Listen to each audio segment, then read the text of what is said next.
Hey there. Welcome back. I'm back.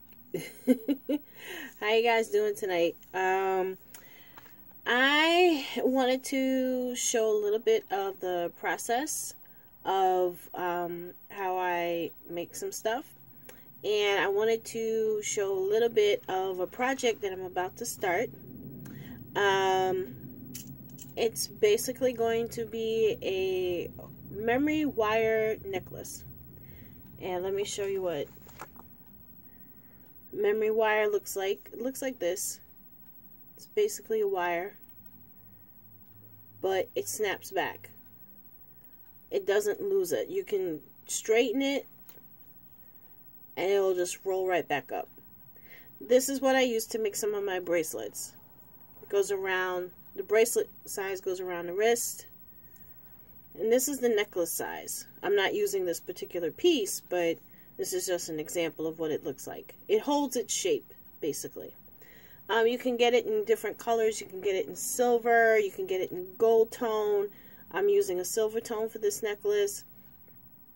And, see? Boom. Snaps right back. It's pretty versatile. When you first start using it, it might be a little tricky because you have to figure out where to stop the curl, because it curls around more than once sometimes, so you have to figure out where you want to stop and start. But once you figure that out, it's pretty straightforward. So for that project, with this project, I'm using silver. It comes in, like I said, different sizes. It comes in necklace size, package like this.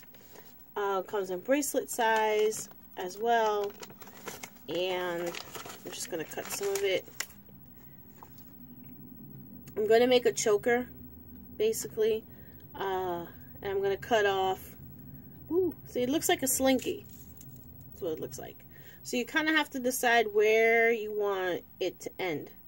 So I'm going to do probably 2 loops, one here, the next one here, and I'm going to cut my wire right about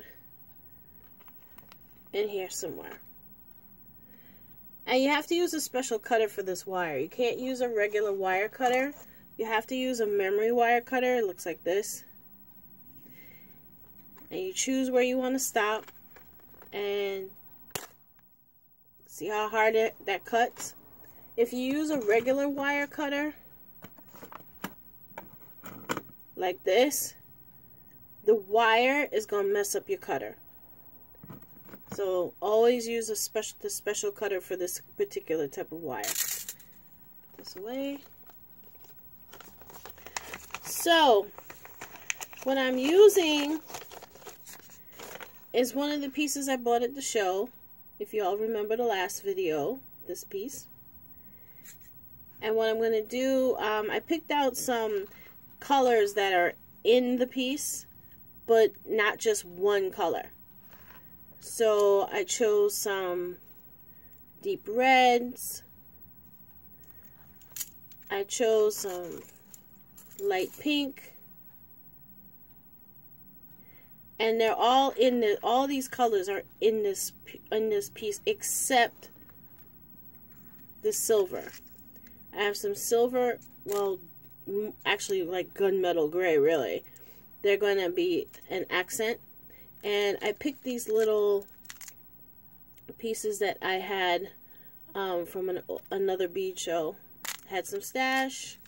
There you go, there's a better way to look at it. So I'm going to use a couple of these as well, just to put some accents in it. And I also pulled some spacers. These little gold spacers, and I'm going to show you what they look like. They're gold in the middle, but if I can, I'm going to hold one up so you can see. It has like a rhinestone thing in the middle.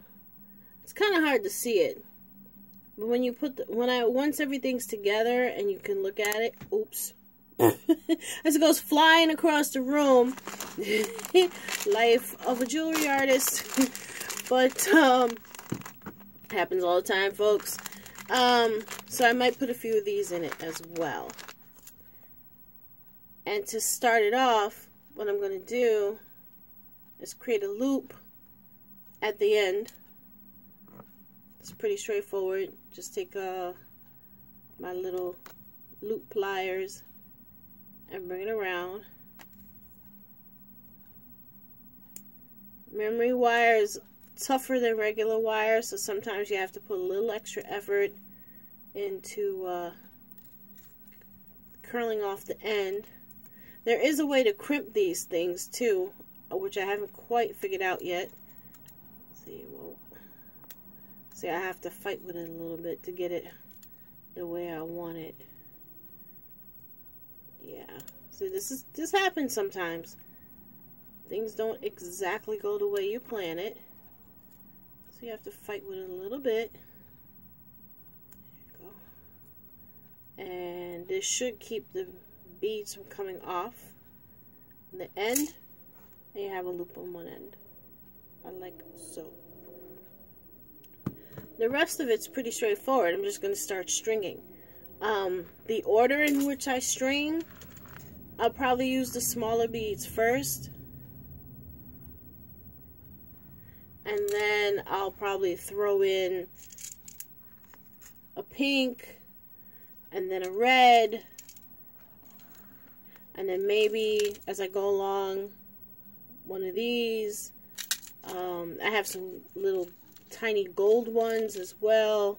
They're really hard to see, but they're in there. You'll see them later. And I'm just going to start stringing them. And when I'm ready, this is going to get hung somewhere within the middle of the choker. So this is how it's going to start. Next video, you'll probably see some on the wire, and then we'll go from there. How I choose the colors, I basically pick what's in here. So the reds are in here. There's some purple, but I didn't want to use purple. There's some yellow, or like a light green. Didn't quite want to use the light green. The little gold accents that I have are going to take the fill in for the yellow.